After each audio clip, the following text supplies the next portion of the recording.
ಬಸವಣ್ಣವ್ರದೇ ವಚನ ಹೇಳ್ತೀನಿ ನಿಮಗೆ. ವೇದಾಗಮಗಳು ಹೇಳಿದ ಹಾಗೆ ನಡೆಯುವುದು. ಇದು ನೋಡಿ ಮಾಡ್ಕೋಬೇಕು ನೀವು. ವೇದಾಗಮಗಳು ಹೇಳಿದ ಹಾಗೆ ನಡೆಯುವುದು, ಹೇಳಿದಂತೆ ನುಡಿಯುವುದು, ಮೀರಿ ನಡೆಯಲಾಗದು, ಮೀರಿ ನಡೆಯಲಾಗದು.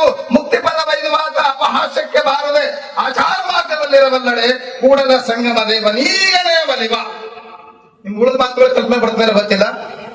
ಆ ವಚನದ ಆರಂಭವನ್ನೇ ಗಮನಿಸಬೇಕು. ನೀವು ವೇದಾಗಮಗಳು ಹೇಳಿದ ಹಾಗೆ ನಡೆಯುವುದು ಅಂದ್ರೆ ಬಸವಣ್ಣವರು ವೇದ ವಿರೋಧಿಗಳಾದ್ರೆ ಈ ಮಾತು. ಅಲ್ಲಿ ವೇದದ ಬೆನ್ನ ಬಾರಿ ಇರ್ತವೆ ಅಂತಾರ, ಆಗಮದ ಮೂಲಕ ಇವೆ ಅಂತಾರ. ಇಲ್ಲಿ ವೇದಾಗಮಗಳು ಹೇಳಿದ ಹಾಗೆ ನಡೆಯುವುದು ಅಂತಾರೆ. ಮತ್ತೆ ಆ ಮಾತು ಸತ್ಯವೋ ಈ ಮಾತು ಸತ್ಯವೋ? ಎರಡೂ ಸತ್ಯ. ನಿಮ್ಗೆ ಅರ್ಥ ಮಾಡ್ಕೊಳಕ್ ಬಂದಿಲ್ಲ. ಅರ್ಥ ಮಾಡ್ಕೊಳ್ಳೋದು ಸಲುವಾಗಿ ಎಲ್ಲ ಅರ್ಥವಾಗಿದೆ ಅಂತ ನಮಗೆ ಅನಿಸ್ತದೆ. ಹೇಳಿದ್ದು ಅಂದ್ರೆ ನೀವು ತಿಳ್ಕೊಳ್ಳೋದು ಒಂದು.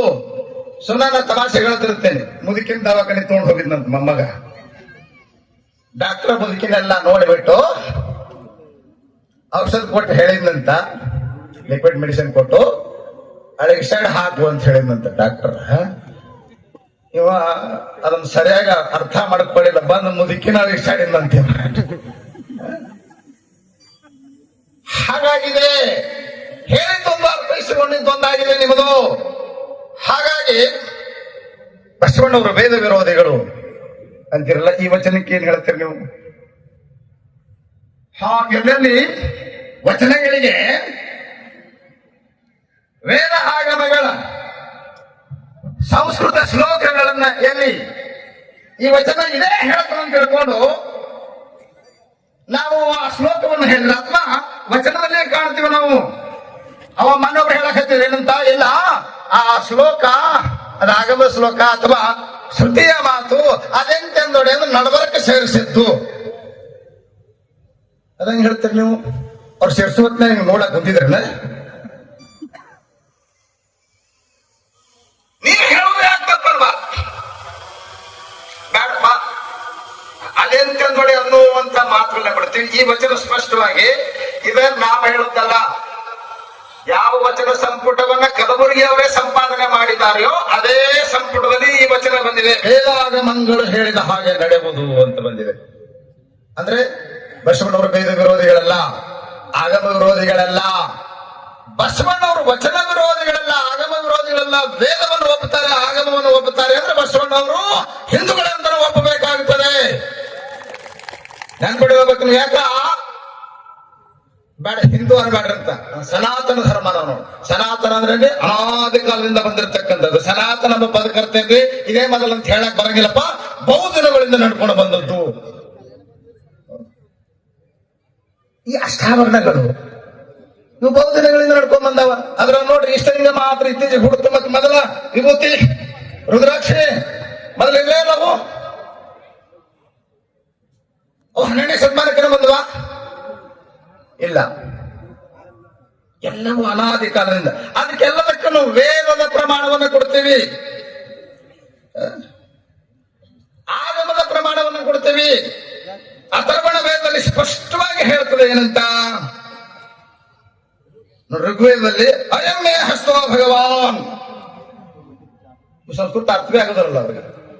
ಈ ಹಸ್ತದಲ್ಲಿರುವಂತಹ ಭಗವಂತನು ಅತ್ಯಂತ ಶ್ರೇಷ್ಠವಾಗಿರುವಂತವನು. ಹಸ್ತದಲ್ಲಿರುವಂತಹ ಭಗವಂತ ಮತ್ಯಾರಿ ಇಲ್ಲ, ಅದು ಬ್ಯಾರೆ ಲಿಂಗಿತ್ತು, ಅದಕ್ಕೆ ಬ್ಯಾರೆ ರೂಪ ಕೊಟ್ರು. ಆಗಿರ್ಬೋದು, ಸ್ವಲ್ಪ ವ್ಯತ್ಯಾಸನೂ ಆಗಿರ್ಬೋದು, ಇಟ್ಕೊಳ್ಳೋಣ. ಏನ್ರಿ ಮೊಬೈಲ್ ಮೊದಲೊಂದು ನಮ್ನಿ ಇತ್ತ, ಮುಂದ್ ಬರ್ತಾವ ದೂರವಾಣಿ ಮೊದಲೊಂದು ನಮ್ನಿ ಇತ್ತು, ಮತ್ತೊಂದು ಸ್ವಲ್ಪ ವ್ಯತ್ಯಾಸ ಆಗಿರ್ಬೇಕು. ಇದು ಇರ್ಲೇ ಇಲ್ಲ. ಅಮ್ಮ ಮಾತು ಎಷ್ಟು ಸರಿ ನೋಡ್ರ. ಸ್ಪಷ್ಟವಾಗಿ ಸಾಮವೇದದಲ್ಲಿ ಹೇಳ್ತದೆ ಏನಂತ, ಋಷಯ ಶಿವಲಿಂಗಂ ಧಾರಯಂತಿ ಅಜಹರಯ ಶಿವಲಿಂಗಂ ಧಾರಯಂತಿ. ಋಷಿಗಳು ಶಿವಲಿಂಗವನ್ನು ಧರಿಸ್ತಾ ಇದ್ರು, ಅಜಹರಿಗಳು ಕೂಡ ಶಿವಲಿಂಗವನ್ನು ಧರಿಸ್ತಾ ಇದ್ರು. ಹೀಗೆ ಸ್ಪಷ್ಟವಾಗಿ ವೇದದಲ್ಲಿ ನಮಗೆ ಪ್ರಮಾಣ ಸಿಗುತ್ತದೆ. ಆಗಮಗಳಲ್ಲಂತೂ ಸಾಕಷ್ಟು ವಚನ ಸಿದ್ಧಾಂತ ಏನಿದೆ ಅಲ್ಲ, ಆಗಮದಲ್ಲಿ ಎಲ್ಲಾ ಕಾಮಿಕಾದ ಎಲ್ಲಾ ಆಗಮಗಳಲ್ಲಿ ನಾವು ಸಾಕಷ್ಟು ಇವಕ್ಕೆಲ್ಲ ಪುರಾವೆಯನ್ನು ಒದಗಿಸ್ತೀವಿ. ಆದ್ರೂ ಕೂಡ ನೀವು ಇದು ಇತ್ತೀಚೆಗೆ ಬಂದದ್ದು ಇದು ಬ್ಯಾರೇನೆ ಐತಿ, ಇದು ಬ್ಯಾರೇನೆ ಐತಿ ಅಂತ ಗೊತ್ತಿರಲ್ಲ. ಏನು ಬ್ಯಾರೆ ಐತಿ? ನೀವ್ ಏನೇನು ಬ್ಯಾರೆ ಅಂತೀರಿ ಅದಕ್ಕೆಲ್ಲಕ್ಕೂ ಅದು ಮೊದಲೇ ಇತ್ತು. ಪುರಾತನ ಸನಾತನ ಮೊದಲು ನಾವು ಪ್ರಮಾಣವನ್ನು ಒದಗಿಸಿಕೊಡ್ತೀವಿ. ವೈಚಾರಿಕತೆ ಇರ್ಲಿ, ವೈಚಾರಿಕತೆ ನಾಸ್ತಿಕತೆಯನ್ನ ಬಿತ್ತಬಾರದು. ಏನ್ ಮಾಡಕತ್ತೀರಿ ನೀವು? ಗುಡಿಗೆ ಹೋಗಬೇಡ್ರಿ, ಗುಡಿಗೆ ಹೋಗಬೇಡ್ರಿ. ಗುಡಿಗೆ ಹೋಲಾರ್ದ್ರೆ ಎಷ್ಟು ಮಂದಿ ಅದ್ರಿ ಕೈ ಎತ್ತರ ಮೇಲೆ? ಯಾರು ಅವ್ರು ಗುಡಿಗೆ ಹೋಗುದಿಲ್ಲ ಅಂತ ಬಹಳ ಮಂದಿ ಒಂದಿಷ್ಟು ಮಂದಿ ಹೇಳಕತ್ತಾರಲ್ಲ, ಬಹಳ ಬುದ್ಧಿವಂತರಾಗಿ ಬುದ್ಧಿಜೀವಿಗಳು, ಅವಕ್ಕೆ ನಾವು ಲದ್ದಿಜೀವಿಗಳಂತ ಹೆಸರಿಟ್ಟಿದ್ದೇವೆ. ಎಷ್ಟು ಮಂದಿ ಹೋಲಾರ್ದವ್ರದ್ರಿ? ಆಯ್ತು, ಹೋಗಬಾರ್ದಂತ ವೇದದಲ್ಲಿಯೂ ಹೇಳಿದೆ, ಉಪನಿಷತ್ತಿನಲ್ಲಿಯೂ ಹೇಳಿದೆ. ಯಾವಾಗ ಹೇಳಿದೆ ಅದು ಬೇಕಲ್ಲ. ದೇವೋ ದೇವಾಲಯ ಪ್ರೋಕ್ತಃ ಸಜೀವ ಕೇವಲ ಶಿವ ತಜೇ ವಿಜ್ಞಾನ ನಿರ್ಮಾಲ್ಯಂ ಸೋಹಂ ಭಾವೇನ ಪೂಜೆಯೇ ಹೇಳ್ತದೆ. ಉಪನಿಷತ್ತು ಹೇಳ್ತದೆ, ಸ್ಪಷ್ಟವಾಗಿ ಹೇಳ್ತದೆ. ಬಸವಣ್ಣವ್ರು ಹೆಂಗೆ ದೇಹವನ್ನೇ ದೇವರ ಮಾಡ್ಕೋಬೇಕು, ಒಳಗಿರುವಂತ ಆತ್ಮವನ್ನೇ ದೇವನನ್ನಾಗಿ ಕಾಣಬೇಕು. ಈ ಮಾತು ಶಾಸ್ತ್ರದಲ್ಲಿಯೂ ಬಂದಿದೆ, ಆಗಮದಲ್ಲಿಯೂ ಬಂದಿದೆ, ಎಲ್ಲಾ ಕಡೆನೂ ಬಂದಿದೆ. ಯಾರಿಗೆ ದೇವರಿಗೆ ಹೋಗ ತೀರ್ಥ ಭ್ರಾಂತ್ಯ ಅಗಮಾಧಮ ಸ್ಪಷ್ಟವಾಗಿ ನಮ್ಮಲ್ಲಿ ಮಾತು ಬಂದಿದೆ. ಗುಡಿ ಗುಡಿ ಗುಡಿ ತಿರುಗಾಡ ಅಗಮ ಅಂತ ಅಲ್ಲಿಂದ ಹೇಳ್ಯಾರ. ಹಂಗಂದ ಮಾತ್ರಕ್ಕೆ ಅವರು ವೇದ ವಿರೋಧಿಗಳಲ್ಲ. ನೀವು ಯಾರಿಗಾರ ಹೇಳಿತ್ತಂದು ಯಾರಿಗಾರ ಹೇಳಕ್ ಬರಂಗಿಲ್ಲ, ನೆನ್ಪಿಟ್ಕೋಬೇಕು. ಫಸ್ಟ್ ನಾನು ಮಗುವಿಗೆ ನೀನು MA ಸಬ್ಜೆಕ್ಟ್ ತಂದು ಹೇಳಕ್ ಬರ್ತೀನೇನು? MA ಸಬ್ಜೆಕ್ಟ್ ತಂದು ಫಸ್ಟ್ ಮೊದಲೇ ಮಗು 1ನೇ ಕ್ಲಾಸಿನ ಮಗುವಿಗೆ ಹೇಳಿಕ್ ಆಗಲ್ಲ. 1ನೇ ಕ್ಲಾಸಿನ ಸಬ್ಜೆಕ್ಟ್ ಅನ್ನು ಬೈದು ಅವನು MA ಕ್ಲಾಸತಿ ಮಾಡೋನು ಹೇಳಿಕ್ ಆಗುದಿಲ್ಲ. ನಮಗೆಲ್ಲ ಭಾವುಕರಾಗಿರ್ತಕ್ಕಂಥ ಸಾಮಾನ್ಯ ಜನರಿಗೆ ನಮ್ಗೆ ಗುಡಿ ಬೇಕು, ದೇವತಾ ಬೇಕು, ಎಲ್ಲ ಬೇಕು. ಶ್ರುತಿ ಎಲ್ಲದಕ್ಕೂ ಸರಿಯಾದ ವ್ಯವಸ್ಥೆ ಮಾಡಿದೆ. ಆದ್ದರಿಂದ ಶ್ರೀಗಳು ಶ್ರುತಿ ಮತವ ರಹಿತವಾದ ಮತವನ್ನು ಉಳಿಯುವುದೇ ಚಂದ ಮಮ ಅಂತ ಹೇಳಿದರು. ಅವಶ್ಯವಾಗಿ ವೇದಾಗಮ ಬಹಳ ಸುವ್ಯವಸ್ಥೆ ಮಾಡಿದೆ. ಅದನ್ನ ಸರಿಯಾಗಿ ಅದನ್ನು ಬಸವಾದಿ ಶರಣರು ಸರಿಯಾಗಿ ಅರ್ಥೈಸಿಕೊಂಡು ಸರಿಯಾಗಿನೇ ಹೇಳಿದ್ದಾರೆ. ನೀವು ಅದನ್ನು ಸರಿಯಾಗಿ ಅರ್ಥೈಸಿಕೊಂಡಿಲ್ಲ, ಅಪಾರ್ಥ ಮಾಡಿಕೊಂಡ್ಬಿಟ್ಟು ನೀವು ಸಾಮಾನ್ಯ ಜನರ ಬುದ್ಧಿ ಪ್ರಶ್ನನ್ನಾಗಿ ಮಾಡ್ತಾ ಇದ್ದೀರಿ. ಆಯ್ತು, ಇದು ಲಿಂಗ ಉಪಾಸನೆ, ಲಿಂಗ ಉಪಾಸನೆ ಇದು ಸಗುಣ ಉಪಾಸನೆ. ಲಿಂಗ ರೂಪದಲ್ಲಿ ಪೂಜೆ ಮಾಡಬೇಕಂತ ಅನಿಸು ಮತ್ತೊಬ್ಬನಿಗೆ ಶಿವನ ರೂಪದಲ್ಲಿ, ವಿಷ್ಣುವಿನ ರೂಪದಲ್ಲಿ, ಗಣೇಶನ ರೂಪದಲ್ಲಿ ಒಂದೇ ಚೈತನ್ಯ ವಸ್ತು. ನಿನಗೆ ಯಾವ ರೂಪ ಯಾವ ನಾಮ ಹಿಡಿಸ್ತದೋ ಆ ನಾಮ ರೂಪದಲ್ಲಿ ಆರಾಧಿಸುವಂತ ಬಸವಣ್ಣವರು ಹೇಳ್ಯಾರ. ವೇದವು ಹೇಳುತ್ತದೆ ಏಕಂ ಸತ್ವಿಪ್ರಾ ಬಹುಧಾ ವದಂತಿ ಎಂಬುದು ಇದು ಶ್ರುತಿ ಮಾತು. ಅದನ್ನೇ ಬಸವಣ್ಣವರು ದೇವನಪ್ಪ ನಾಮ ಹಲವು ಅಂತ ಹೇಳಿದರು. What is the difference? ಏನ್ ಪ್ರಕ್ರಿಯೆ ಹೇಳ್ರಿ? ಏನೇನೇನೇನು ವ್ಯತ್ಯಾಸ ಇಲ್ಲ. ಆದ್ದರಿಂದ ನೀವು ಇಲ್ಲದ ಬಡಕುತನವನ್ನ ಇಲ್ಲಿ ತರಬೇಡಿ. ನಮ್ಮ ವೈಚಾರಿಕತೆ ಏನಿದ್ರು ಮುಖಾಮುಖಿಯಾಗಿ ಕುಳಿತು ನಾವು ಚರ್ಚೆ ಮಾಡೋಣ. ಆದ್ರೆ ಸಾಮಾನ್ಯ ಜನರಲ್ಲಿ ನಾವು ಗುಡಿಗೆ ಹೋಗಬೇಡ, ಕುಂಕುಮ ಹಚ್ಕೋಬೇಡ. ಯಾರು ಕುಂಕುಮ ಹಚ್ಕೋಬಾರದು? ಯಾಕೆ ಹಚ್ಕೋಬಾರದು? ವಿಭೂತಿನೂ ಭೌತಿಕ ಪದಾರ್ಥವೇ, ಕುಂಕುಮ ಭೌತಿಕ ಪದಾರ್ಥವೇ, ಗಂಧವೂ ಭೌತಿಕ ಪದಾರ್ಥವೇ. ಏನ್ ವ್ಯತ್ಯಾಸ ಇದೆ?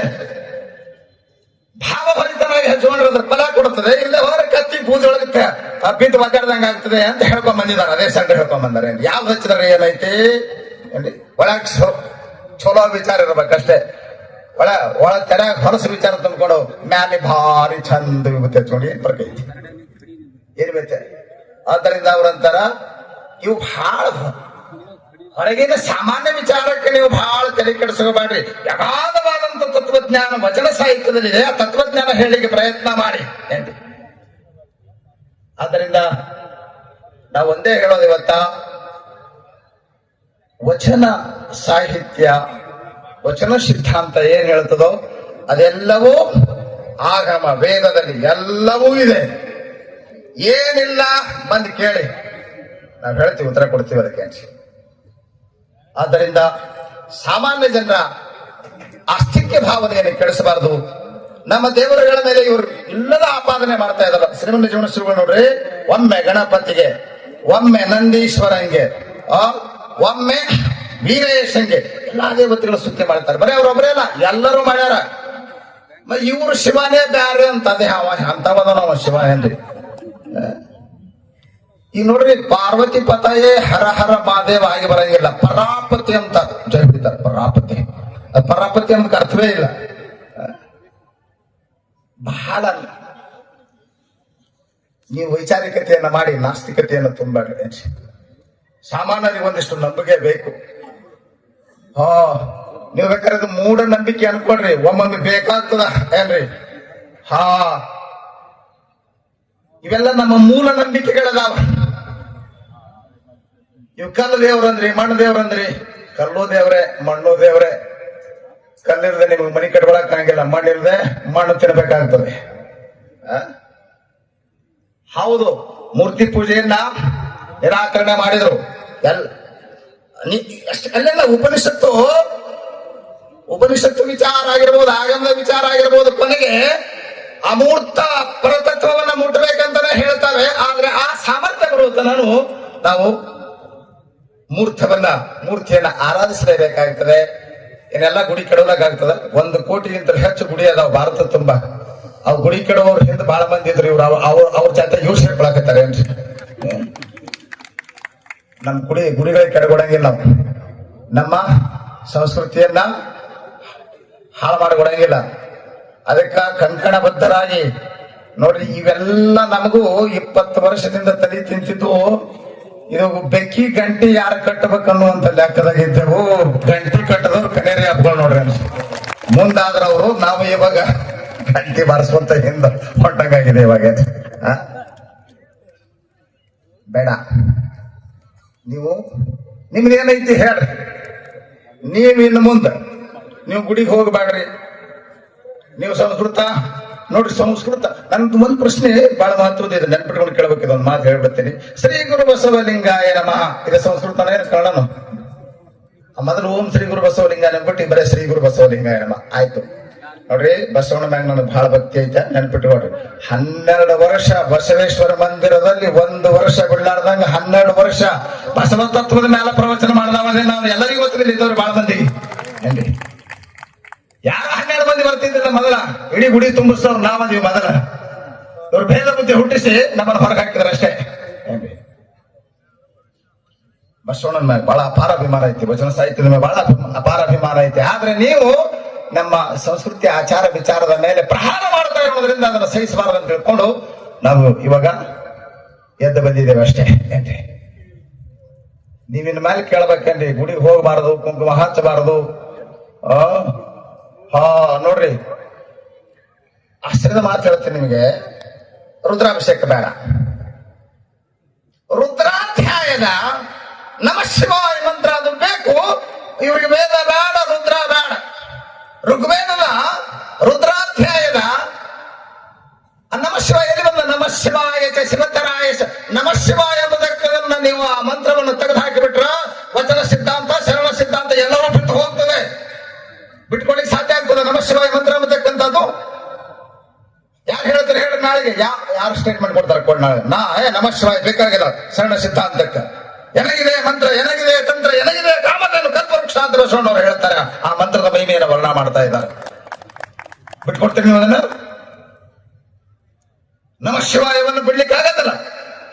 ಓಂ ನಮಃ ಶಿವಾಯ ಷಡಕ್ಷರ ಮಂತ್ರ, ನಮಃ ಶಿವಾಯ ಪಂಚಾಕ್ಷರ ಮಂತ್ರ. ಅದು ವಚನ ಸಾಹಿತ್ಯದ ಶರಣ ಸಿದ್ಧಾಂತದ ಜೀವಾಣವಾಗಿದೆ.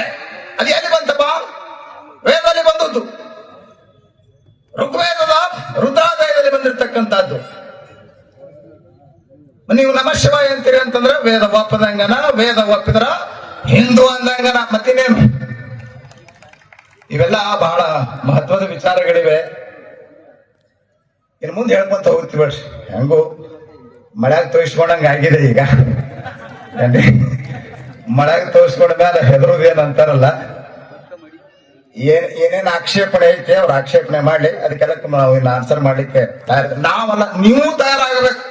ಇನ್ನು ಮೇಲ ಏನ್ರಿ, ಮೊದಲು ನೀವು ತಯಾರಾಗಬೇಕು. ನಿಮ್ಮನ್ನ ತಯಾರು ಮಾಡ್ಬೇಕಂತಾಗ ಕಾಲಾಗ ಚಕ್ರ ಕಟ್ಕೊಂಡು ಕನೇರಿ ಅಪ್ಪಗಳು ಹಳ್ಳಿಗೆ ದಿಲ್ಲಿಗೆ ತಿರುಗಾಡ್ತಾ ಜಾಗೃತಿಯನ್ನ ಮೂಡಿಸ್ತಾ ಇದ್ದಾರೆ.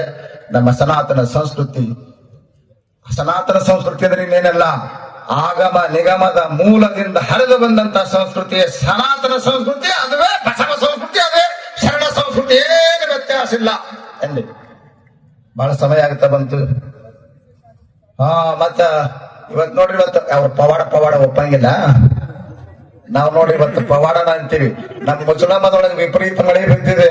ಏನಪ್ಪಾ, ನಾವು ಇಷ್ಟೆಲ್ಲ ಕಷ್ಟಪಟ್ಟು ಪ್ರಯತ್ನ ಮಾಡಿ ಕಾರ್ಯಕ್ರಮ ಮಾಡಕತ್ತಿದ್ದೇವೆ, ಪ್ರಕೃತಿ ಸಾಥ್ ಕೊಡ್ತದ ಇಲ್ಲ ಅಂತಂದ್ರೆ ಈ ಕಾರ್ಯಕ್ರಮ ಬಸವಣ್ಣನಿಗೂ ಸಮ್ಮತ, ಪ್ರಕೃತಿಗೂ ಸಮ್ಮತ, ಪರಮಾತ್ಮನಿಗೂ ಸಮ್ಮತ ಅಂತ ಹೇಳ್ಕೊಂಡ್ರೆ ಅಲ್ಲಿ ಮಳೆ ಬಿತ್ತರು, ಇಲ್ಲಿ ಮಳೆ ಬಂದಿಲ್ಲ ಅನ್ರಿ. ಇದು ನಮ್ಗೆ ಪವಾಡನೇ ಅನಿಸ್ತದೆ. ಇದು ಬಸವಣ್ಣನ ಪವಾಡ, ಪ್ರಕೃತಿಯ ಪವಾಡ, ಮತ್ತೇನೇನು ಹೇಳ್ರಿ. ನಾವು ಕಾರ್ಯಕ್ರಮ ಮಾಡ್ಬೇಕಂತ ಹೇಳಿ ಕಲ್ಯಾಣಕ್ಕೆ ಹೊಂಟಾಗ ವಿಪರೀತ ಮಳೆ ಐತೆ ಅಲ್ಲಿ. ಇಲ್ಲಿ ಬಂದು ನೋಡ್ತೀವಿ, ಒಂದು ಹನಿ ಮಳೆ ಇಲ್ಲ. ಬಡದ್ರಾಗ ಮೋಡ ಹೊತ್ಕೊಂಡ ನಿಂತಿದ್ವು ಮಳೆ. ನಾವು ಪ್ರಾರ್ಥನೆ ಮಾಡಿದೆವು, ಇಷ್ಟೆಲ್ಲ ಪ್ರಯತ್ನ ಮಾಡಿ ಕಾರ್ಯಕ್ರಮ ಮಾಡ್ತಾ ಇದ್ದೇವೆ. ಇಷ್ಟೆಲ್ಲ ನೂರಾರು ಜನ ಅಲ್ಲ, 300ಕ್ಕಿಂತ, ನಾವು 300 ಜನ ಅನ್ಕೊಂಡಿದ್ದೇವೆ, 300ಕ್ಕಿಂತಲೂ ಹೆಚ್ಚು ಜನ ಸ್ವಾಮಿಗಳೆಲ್ಲ ಬಂದಿದ್ದಾರೆ. ಬಹಳ ಸುಂದರವಾಗಿ ಕಾರ್ಯಕ್ರಮ ಸಂಪನ್ನವಾಗಿದೆ.